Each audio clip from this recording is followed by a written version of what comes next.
तो भाइयों, आज हम बात करेंगे वन पीस के one of the most powerful pirate crew में से एक, जिसने अपनी पावर और अचीवमेंट से वन पीस वर्ल्ड में अपना अलग नाम बना रखा है। वो है रॉजर पायरेट्स। रॉजर पायरेट्स की ओवरऑल स्ट्रेंथ और सारे नॉन मेंबर के बारे में इस वीडियो में बताऊंगा। वीडियो बहुत ज्यादा इंटरेस्टिंग होने वाली है, तो लास्ट तक जरूर देखना। चलिए शुरू करते हैं लास्ट आइलैंड को कॉन्कर करके।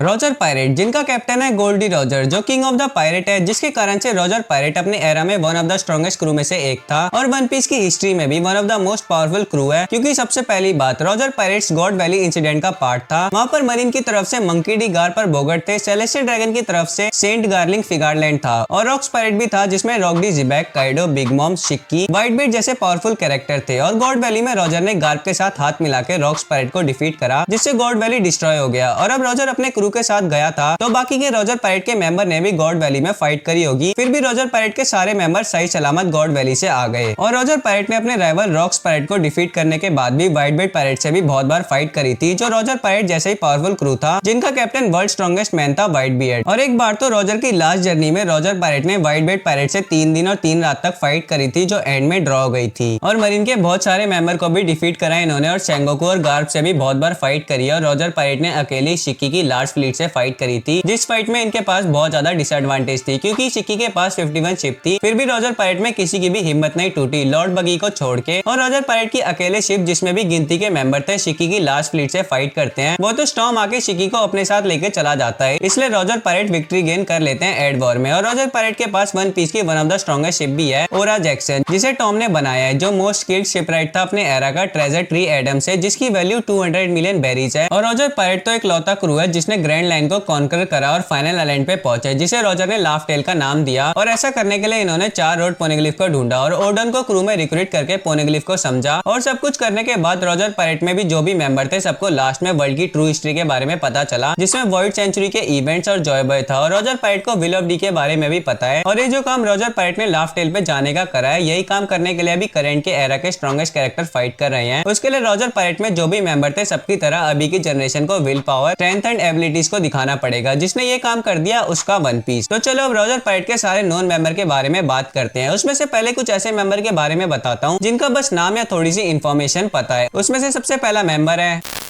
यामोन, जो रॉजर पायरेट के डिसबैंड होने तक इनके साथ था और ये अपने साथ स्पीयर रखता है, तो स्पीयर यूज करने के लायक तो होगा ही। नेक्स्ट मेंबर है रोइंग, जिसके पतले हाथ पैर हैं पर बाकी की बॉडी फुल रखी है। बाकी इसकी एबिलिटीज के बारे में कोई इन्फॉर्मेशन नहीं है। तो अब नेक्स्ट मेंबर है एरियो, जिसके ब्लू हेयर है, उसमें भी ब्लैक मूंछें हैं, जिससे कॉमेडिक टूर मिलता है इसे, और इसे देखने से लग रहा है इसे पीने का बहुत शौक है। तो अब नेक्स्ट मेंबर है ब्लू मरीन, जो देखने में गली में जो छोटे छोटे गुंडे घूमते हैं उनके जैसा है। बाकी रॉजर पायरेट में ओल्डेस्ट क्रूमेट्स में से एक है। नेक्स्ट मेंबर है बनकुरो, ये भी रॉजर पायरेट के साथ एंड तक था और इसकी अपीयरेंस को देख के लगता है कि शीप के बाल मुंह पे लगा रखे हैं इसने, और इसके तो 2 हॉर्न भी है, तो क्या है सच में शीप तो नहीं। अब नेक्स्ट मेंबर है स्पेंसर, जिसे देख के लगता है रॉजर पायरेट में टॉप के फाइटर में से एक है, क्योंकि ये अपने साथ शॉर्ट लेके घूमता है, तो शॉर्ट स्किल्ड भी होगी इसके पास। अब नेक्स्ट मेंबर है रैंगरैम, जो एक टॉल एंड फिट मैन है, जो अपने साथ एक्स रखता है, तो ये भी स्किल्ड फाइटर होगा और ये रॉजर की हेल्थ की बहुत केयर करता था। अब नेक्स्ट मेंबर है यूई, जिसके फ्लेम लाइक हेयर है और जो इसके क्लोथ है इसके मुंह को कवर कर रहे हैं, उसे देख के लगता है जुजुत्सु काइजन के तोगे इनुमाकी की तरह कम बोलता है। नेक्स्ट मेंबर है मून इसाक जूनियर, जिसकी बहुत ही ज्यादा लंबी नाक है, जो उसॉप की नाक से भी ज्यादा लंबी है, और ये भी एक शॉर्ट्समैन है, क्योंकि ये अपने साथ शॉर्ट रखता है और शायद से अपनी नाक से भी लड़ता है। अब नेक्स्ट मेंबर है मिस्टर मोमोरा, जो एक बहुत ही ज्यादा हंसमुख कैरेक्टर है और काइंड हार्टेड भी, जिसे जब भी देखा है हंसते हुए ही देखा है, और इसके पास भी शॉर्ट है, तो इसे भी शॉर्ट स्किल आती होगी। नेक्स्ट मेंबर है डॉन क्योना, जिसे स्मोकिंग करना पसंद है, और ये भी मिस्टर मोमोरी की तरह हंसमुख कैरेक्टर है। बाकी इसकी बॉडी भी लार्ज है, तो इसके पास फिजिकल स्ट्रेंथ भी होगी। अब नेक्स्ट मेंबर है सीबी गैलेट, जो एक लार्ज एंड मस्कुलर मैन है, और ये भी अपने साथ शॉर्ट रखता है, जिसका यूज तो मांगा या एनिमे में नहीं दिखाया, पर शॉर्ट है इसके साथ, तो शॉर्ट स्किल भी होगी, जिसे अपनी फिजिकल स्ट्रेंथ के साथ यूज करता होगा। अब नेक्स्ट मेंबर है गानरयू, जो एक टॉल और मस्कुलर मैन है, जो शायद से बॉक्सर हो सकता है या hand to hand combat fighter, क्योंकि ये स्पाइक ग्लव्स यूज करता है फाइटिंग में। वैसे एक चीज बता दूं, गानरयू नाम का एक कैरेक्टर एस के क्रू स्पेड पायरेट में भी था, जो लॉन्ग ऑफ ट्राइब का था। तो अब नेक्स्ट मेंबर है रॉजर पायरेट का मिलेट पाइन, एक शॉर्ट मैन है जिसके लॉन्ग हेयर है और लार्ज बियर्ड है, जो सर पे हॉर्न वाला हेलमेट पहनता है, जिसमें से राइट हॉर्न टूट रखा है, जिसे देख के ओवरऑल वाइकिंग्स की तरह लगता है, और ये अपने साथ आयरन मेस रखता है, जिसकी एंड में स्पाइक स्पीयर है। अब नेक्स्ट मेंबर है मैक्स मार्क्स, जिसकी मस्कुलर बॉडी बस ऊपर से है क्योंकि जिम में लेग डे स्किप कर दिया था इसने, और इसे देख के लगता है फिजिकल स्ट्रेंथ भी अच्छी खासी होगी इसके पास। अब नेक्स्ट मेंबर है कर्नल मुगरेन। ये भी मैक्स मार्क्स की तरह ही लार्ज मैन है और थिन लेग भी, शायद से इसने भी लेग डे स्किप कर दिया होगा मैक्स मार्क्स के साथ, और ये काफी ज्यादा चेयरफुल था ओर्डन की वेलकम पार्टी में। बाकी इसके पास भी फिजिकल स्ट्रेंथ हो सकती है। अब नेक्स्ट मेंबर है जैक्सन बैनर, जो एक टॉल और स्लिम मैन है और जिसे देख के लगता है कि इसने बादल को सर पे ले रखा है, और इसके पास तो मार्वल के वुल्वरीन के जैसे हाथों में क्लॉ जैसा वेपन भी है, जिससे शायद से अपने एनिमी को चीरफाड़ कर देता होगा, और अपने साथ राइफल भी लेके रखता है। तो अब नेक्स्ट मेंबर है पीटर मो, एक शॉर्ट मैन है जिसकी अपर बॉडी का शेप अंटे जैसा है, और इसकी ओवरऑल अपीयरेंस 17th और 18th सेंचुरी के यूरोपियन नोबिलिटी जैसा है, और ये तो रॉजर पैरेट का स्नाइपर भी है जो अपने साथ राइफल लेके घूमता है। नेक्स्ट मेंबर है जी डोरिंगो, एक शॉर्टर मैन है जिसकी स्पाइकी हेयर है, और इसके तो बैट के जैसे पंख भी है, जिससे काफी ज्यादा यूनिक डिजाइन है इसका, या कहूँ तो वन पीस का बैटमैन है ये, जो बस रात को नहीं निकलता। और इसकी एबिलिटीज को तो देखा नहीं, पर ये भी रॉजर पैरेट के साथ वाइट बेल्ट पैरेट से फाइट में था, और ये 2 शॉट को यूज करता है फाइट के लिए, इसलिए इसके पास शॉर्ट स्किल भी होगी। अब नेक्स्ट मेंबर है टोरा, एक यंग मैन जिसकी एवरेज हाइट है, जिसकी चेस्टनट शेप्ड हेयर है, और एक कॉम्बैट में शॉर्ट यूज करता है, तो इसके पास भी शॉर्ट स्किल्स होगी। नेक्स्ट मेंबर है रॉजर पैरेट में यूनिक मेंबर में से एक सनबेल, जो फिशमैन है, तो नॉर्मल ह्यूमन से 10 टाइम ज्यादा स्ट्रॉन्ग है, जो इसने यंग विस्तार से क्लैश करके दिखाया है। सनबेल अपने साथ ट्राइडेंट यूज करता है फाइट में, तो इसे यूज करने में भी स्किल्ड होगा। तो अब नेक्स्ट मेंबर है सीगल गन्स नोजडन, जो एक टॉल और मस्कुलर मैन है, और रॉजर के क्रू का लार्जेस्ट मैन भी यही है, और इसकी लार्ज बॉडी और मसल्स बस शोकेस के लिए नहीं है, क्योंकि इसने अपने बेयर एंड से यंग जोजो के डायमंड अटैक को रोका था, जो खुद में ही बहुत बड़ी बात है। और वैसे भी सीगल बाकी के रॉजर क्रू के मेंबर से थोड़ा सा अलग है, क्योंकि ज्यादातर ये फाइट के लिए सीरियस और रेडी ही दिखाए, बस इसके सामने कोई आए उसे खत्म ही कर देगा। तो अब नेक्स्ट रॉजर के क्रू का मेंबर भी खुद में बहुत स्ट्रॉन्ग है, और मेजर रोल भी है इसका रॉजर पैरेट में, वो है स्कॉपर गैबन, जो एक लॉन्ग और वेल बिल्ट मैन है, जो रॉजर पैरेट के लिए काफी ज्यादा इंपॉर्टेंट है in terms of strength and authority, जिसे हमने एड वॉर में भी देखा है, और व्हाइट बेल्ट पैरेट से भी फाइट में, जहाँ पे सिल्वर एली के साथ रॉजर पैरेट को लीड कर रहा था, और ये इतना ज्यादा स्ट्रॉन्ग है कि इसने इक्वल टर्म्स से फाइट करी थी कोजुकी ओडन से, जो one of the strongest samurai है वानो से, और ये अपने साथ फाइट में एक्स के पेयर को यूज करता है, जिनके साइज भी बड़े हैं, जिससे इसका फाइटिंग स्टाइल काफी ज्यादा यूनिक है। और अभी तक मैंने जो भी मेंबर बताए हैं रॉजर पैरेट के, सबकी करंट कंडीशन के बारे में कुछ नहीं पता, जिंदा है या मर गए, पर ये सबके सब एक्सट्रीमली पावरफुल कैरेक्टर है, और ज्यादातर डेल फ्रूट यूजर नहीं है, तो सबके पास हाकी का एसएस भी होगा, जिससे रॉजर पैरेट के साथ सर्वाइव करा होगा इन्होंने। तो अब नेक्स्ट मेंबर है रॉजर पैरेट में कोजुकी टोकी, जो रॉजर पैरेट के साथ इनकी लास्ट ईयर की जर्नी में शामिल हुई थी कोजुकी ओडन के साथ, और टोकी तो खुद में ही बहुत ज्यादा मिस्टीरियस है, क्योंकि ये 800 ईयर्स पहले, मतलब वर्ल्ड सेंचुरी से अपने डेल फ्रूट की पावर को यूज करके अभी की करंट स्टोरी लाइन से 20 ईयर्स पहले आई जॉय बॉय को ढूंढने के लिए, क्योंकि टोकी ने टोकी टोकी नोमी खा रखा है, पर इसे ओडन मिलता है, उससे प्यार होता है, फिर 2 बच्चे होते हैं मोमोनोस्की और हियोरी। ये दोनों भी रॉजर पैरेट के कंपेनियन रहे थोड़े टाइम के लिए, जब तक कि टोकी की तबीयत खराब नहीं हो गई। वैसे आपको ये जानना है कि टोकी क्या जॉय बॉय के क्रू में शामिल थी, तो मैंने जॉय बॉय के पॉसिबल क्रू मेंबर पे वीडियो बना रखी है, आई कार्ड और डिस्क्रिप्शन में डाल दूंगा। तो अब रॉजर पैरेट के नेक्स्ट 2 मेंबर पे चलते हैं, जो इनके साथ अप्रेंटिस बन के आए थे जब ओडन रॉजर पैरेट के साथ ज्वाइन हुआ। वो है इनोराशी और नेको मामुशी, जो वानो में 9 रेड स्कैबर्ड्स के मेंबर हैं, और व्हाइट बेल्ट पैरेट को ज्वाइन करते हैं ओडन के साथ, फिर लास्ट के 1 साल की रॉजर पैरेट की जर्नी में भी थे रॉजर पैरेट के साथ। वैसे तो ये दोनों 9 रेड स्कैबर्ड्स का पार्ट है, तो खुद में स्ट्रॉन्ग है, और दोनों मिंक्स टाइप से हैं, तो मून की अपीयरेंस में आने से दोनों सुलंग ट्रांसफॉर्मेशन करके दोनों खुद की स्ट्रेंथ, स्पीड, एजिलिटी, इलेक्ट्रो, जो मिंक्स की स्पेशल टेक्निक होती है, और फाइटिंग एबिलिटी को इंक्रीज कर लेते हैं, जिसका मेन यूज दोनों ने बीस्ट पैरेट के बहुत सारे मेंबर से फाइट करने के साथ में काइडो से फाइट में दिखाया था। और दोनों शॉर्ट्समैन भी है, साथ में दोनों के पास आर्मामेंट और ऑब्जर्वेशन हाकी भी है। तो अब नेक्स्ट रॉजर पैरेट का मेंबर है क्रॉकस, जो एक डॉक्टर और केयर टेकर भी है वेल लबून का, और एक ट्विन केप लाइट हाउस में रहता है, जो शिप्स को गाइड करता है, जो रिवर्स माउंटेन से ग्रैंड लाइन आते हैं। और एक डॉक्टर है, तो one of the finest medical specialist है वन पीस के वर्ल्ड का, क्योंकि यही था जो रॉजर के कंडीशन को स्टेबल करके रख सकता था, जिसके कारण से रॉजर ने अपनी जर्नी कंप्लीट करी, वरना तो शायद से रॉजर कब का टपक जाता। और एक खुद में एक केपेबल फाइटर भी है, जो इसने सिक्की की ग्रैंड फ्लीट और व्हाइट बेल्ट पैरेट से फाइट में दिखाई है, और ये वेपन के लिए हार्पून्स यूज करता है, और इसकी स्ट्रेंथ इतनी है कि इसने लार्ज सी क्रिएचर को भी डिफीट करा है, और इसके पास ऑब्जर्वेशन हाकी भी है। तो अब नेक्स्ट रॉजर पैरेट का मेंबर है डोगल्स बुलेट, जो एक नॉन कैनन कैरेक्टर है, पर ये वन पीस की one of the best movie stampede का मेन विलन है, जिसे डीमन हियर भी बोलते हैं, क्योंकि इसने स्टैम्पेड मूवी में जो पीटा है सबको, वो खुद ही दिखा देता है कितना ज्यादा स्ट्रॉन्ग है, और इसे तो one of the most powerful pirates में से एक भी मानते हैं इसकी फाइटिंग पावर की वजह से। और इसकी यंग एज में लगभग कोई भी इसकी स्ट्रेंथ को मैच नहीं कर सकता था, और इसे कोई डिफीट भी नहीं कर पाया जब तक ये गोल्डी रॉजर से नहीं मिला, और फिर रॉजर से भी सेवरल टाइम फाइट करता है, जिसमें हर बार हार जाता है, और धीरे धीरे रॉजर के लिए रिस्पेक्ट भी बनने लगती है इसके अंदर, जिसे फिर रॉजर के क्रू को ज्वाइन करता है चैलेंज देने के लिए। फिर जब इसे रॉजर की इलनेस के बारे में पता चलता है, तो फिर एक लास्ट बार रॉजर को चैलेंज देता है, जिसमें हारने के बाद रॉजर पैरेट को छोड़ देता है। तो रॉजर की एग्जीक्यूशन के बाद इसे गार पर सेंगोकू मिलके पकड़ लेते हैं और इंपेल डाउन में डाल देते देते हैं। और इसके पास 2 डेल फ्रूट भी है, गाशा गाशा नोमी, जिसके यूज से ये ऑब्जेक्ट को डिसअसेंबल और रीअसेंबल कर सकता है जैसे इसका मन करे वैसे। ऊपर से इसका डेल फ्रूट अवेकन भी है, जिसके हेल्प से एंटायर आइलैंड को जैसा मर्जी वैसे शेप का बना सकता है, जिसे इसने एक कोलोसस को बनाया जिसकी फिजिकल प्रेजेंस अनपैरेलल थी। और ये तो आर्मामेंट और कॉन्कर हाकी भी यूज कर सकता है। उसमें से आर्मामेंट हाकी को अपनी पूरी बॉडी पे यूज कर सकता है। साथ में आर्मामेंट हाकी का यूज करके लूफी के गियर 4 अटैक को झेला था इसने। और जब कॉन्कर हाकी यूज करता है तो बहुत सारे स्टैम्पेड में इससे जो फाइट कर रहे थे नॉक हो जाते हैं। और इसकी कॉन्कर हाकी का बस्ट लूफी की कॉन्कर हाकी से भी बड़ा था साइज में। तो अब नेक्स्ट रॉजर के क्रू के 2 मेंबर हैं, या कहूं तो अप्रेंटिस है, वो है शैंक्स और बगी। दोनों ने रॉजर पायरेट को ज्वाइन करा था पायरेसी के एक्सपीरियंस के लिए, ताकि आगे पायरेट बन सके। और दोनों में से शैंक्स तो अभी कितना ज्यादा स्ट्रॉन्ग हो चुका है वो तो सबने हाल ही में देखा है। एक कॉन्कर हाकी के अटैक से किड को नॉक कर दिया था। और बगी भी अब क्रॉस गिल्ड का लीडर बनके अपने अंडर मिहॉक और क्रोकोडाइल को काम करवा रहा है। और दोनों शैंक्स और बगी जो काम इनके कैप्टन ने करा था वो करने के लिए अब वन पीस ढूंढने निकल चुके हैं। तो अब नेक्स्ट रॉजर पायरेट का मेंबर है कोजुकी ओडन, जो वानो की कोजुकी क्लैन का मेंबर है। और ये तो 9 रेड स्कैबर्ड्स का लीडर भी है और one of the greatest swordsman of all time में से एक है, जिसकी स्वॉर्ड तक को यूज करने में जोरो को दिक्कत होती है। और ओडन की बाहर की दुनिया घूमने का ड्रीम के कारण ही सबसे पहले व्हाइट बेड से फाइट करता है और व्हाइट बेड पायरेट को ज्वाइन करता है। फिर व्हाइट बेड पायरेट्स और रॉजर पायरेट्स की फाइट में रॉजर से पहले थोड़ा सा क्लैश करता है, जिसमें रॉजर इस पे भारी पड़ता है। फिर रॉजर की रिक्वेस्ट पे रॉजर पायरेट्स में ज्वाइन होके रॉजर की हेल्प करता है रोड पोनिग्लिफ पढ़ने में और लाफ्टेल पे जाता है। फिर जब वानो वापस आता है तो ओरोची के प्लान के कारण वानो को बचाने के लिए आधा नंगा होके वानो में डांस करता है और लास्ट में काइडो से फाइट करता है, जिसमें काइडो को जिंदगी भर का बॉडी पे स्कार और दिमाग में डर पैदा कर देता है खुद का, और 1 घंटे तक बॉइलिंग को सर्वाइव करता है। फिर भी काइडो इसे मार देता है। और ओडन ही one of the main reason है जिसके कारण से रॉजर पायरेट आज तक इकलौती क्रू है जो लाफ्टेल गई। वैसे ओडन को फाइट में हारते हुए ज्यादातर देखा है हमने, पर जो भी इसके अपोनेंट थे सब तो खुद में ही बहुत ज्यादा स्ट्रॉन्ग है। फिर भी ऐसे को टक्कर देना कोई पावरफुल कैरेक्टर ही कर सकता है, जो ओडन था भी। और इसके पास फिजिकल स्ट्रेंथ बहुत ज्यादा थी जो इसने टाइम टू टाइम प्रूव करा है। और ये तीनों टाइप की हाकी भी यूज कर सकता था। और अगर हिगुराशी मोमोनोसुके बनके ओडन के सामने नहीं आती तो शायद से ओडन काइडो को डिफीट कर सकता था। तो अब नेक्स्ट रॉजर पायरेट के मेंबर पे चलते हैं, वो है डार्क किंग सिल्वर रेली, जिसने रॉजर के साथ मिलकर रॉजर पायरेट को बनाया था, जिसके कारण से रॉजर पायरेट का वाइस कैप्टन भी है। और ये रॉजर के एरा में मोस्ट पावरफुल और फेमस लोगों में से एक था, जिसकी स्ट्रेंथ और हाकी के कारनामे आज भी लोगों को इसे डरने में मजबूर करते हैं। और इसने रॉजर के साथ मिलकर रॉजर पायरेट को चलाया है और रॉजर को एडवाइस देना भी इसका काम था, जिसके बदौलत रॉजर पायरेट को स्ट्रॉन्गेस्ट पायरेट क्रू में से एक मानते हैं। और रॉजर की डेथ के बाद इसने पायरेसी को छोड़ दिया और रिटायर्ड हो गया। फिर भी अभी साबाउडी आर्क में भी जब ये दिखा था तो इसकी वाइफ शाकुयाकी ने तो ये तक बोला है जो भी अभी सुपरनोवा आए थे साबाउडी आर्क में उन सबसे 100 टाइम ज्यादा स्ट्रॉन्ग सिल्वर रेली है। और तभी सिल्वर रेली ने साबाउडी पे किजारू से फाइट करी थी, जो मरीन की ग्रेटेस्ट मिलिट्री स्ट्रेंथ में से एक है। और जब ब्लैक बेड बोआ हैनकॉक का डेल फ्रूट लेने वाला था तब रेली के आ जाने से ब्लैक बेड को दुम दबा के भागना पड़ता है, क्योंकि Silver Rayleigh one of the best user है हाकी का। और ये तो दूसरों को हाकी भी सिखा सकता है, जैसे इसने शैंक्स और लूफी को हाकी में ट्रेन करके दिखाया है। और अभी अगर प्राइम वाला रेली होता तो किजारू के साथ ब्लैक बेड तक को डिफीट कर सकता था। और ये भी एक स्किल्ड शॉट यूजर है जो इसने बुढ़ा होने के बाद भी किजारू से फाइट में दिखाया था। किजारू की लाइट एनहांस स्पीड में टक्कर देके और बहुत सालों का एक्सपीरियंस भी है, तो ये एक लिविंग लेजेंड भी है जिसने रॉजर के एरा से लेके लूफी के एरा में सब कुछ देखा है। तो अब अपना लास्ट रॉजर पायरेट का मेंबर है रॉजर पायरेट का कैप्टन गोल्डी रॉजर, जो वन पीस वर्ल्ड का पायरेट किंग भी है। और रॉजर ये एक जिसने वन पीस के सारे स्ट्रॉन्ग कैरेक्टर से फाइट करी है, उसमें Sengoku the Buddha, marine hero garb जिसे फाइट में तो दोनों ने एक दूसरे को लगभग मार भी रखा है, world strongest man white beard जिससे भी बहुत बार फाइट करी है रॉजर ने, और चिकी का भी राइवल था। और रॉजर का सबसे बड़ा राइवल तो रॉक स्पाइट का कैप्टन रॉक डी जिबैक था। उस जैसे स्ट्रॉन्ग कैरेक्टर तक से फाइट करने के बाद भी रॉजर जिंदा था। और रॉजर को जब पता चलता है इसे इनक्यूरेबल बीमारी हो गई है तो लास्ट जर्नी करता है और रॉजर पायरेट को लीड करते हुए ग्रैंड लाइन को कॉन्कर करके फाइनल आइलैंड पे पहुंच जाता है, जिससे सब रॉजर को पायरेट किंग बोलने लगते हैं। और रॉजर की एबिलिटीज और अचीवमेंट को देख के वर्ल्ड गवर्नमेंट रॉजर के ऊपर अभी तक की हाईएस्ट बाउंटी लगा देती है, जो है 5,564,800,000 बेरीज। और रॉजर तो एक एक्सट्रीमली स्ट्रॉन्गर यूजर है हाकी का, जो इसके लिए बहुत हेल्पफुल रही। और ये आर्मामेंट और कॉन्कर हाकी का एडवांस वर्जन भी यूज कर सकता है। और रॉजर की शॉर्ट स्किल भी ग्रेटेस्ट मानते हैं, जो इसने व्हाइट बेड से क्लैशिश में दिखाया है। और रॉजर खुद को मरीन के सामने सरेंडर करके एग्जीक्यूशन से पहले पूरे वर्ल्ड में वन पीस ट्रेजर के लिए आग लगाता है और एस जैसे स्ट्रॉन्ग कैरेक्टर का बाप बनता है। तो एक बात बता दूं, एस पे वीडियो आने वाली है जल्दी, तो उसके लिए चैनल को सब्सक्राइब कर लो। वीडियो पसंद आई हो तो लाइक कर दो। मैं मिलता हूँ आपसे नेक्स्ट वीडियो में। सायोनारा।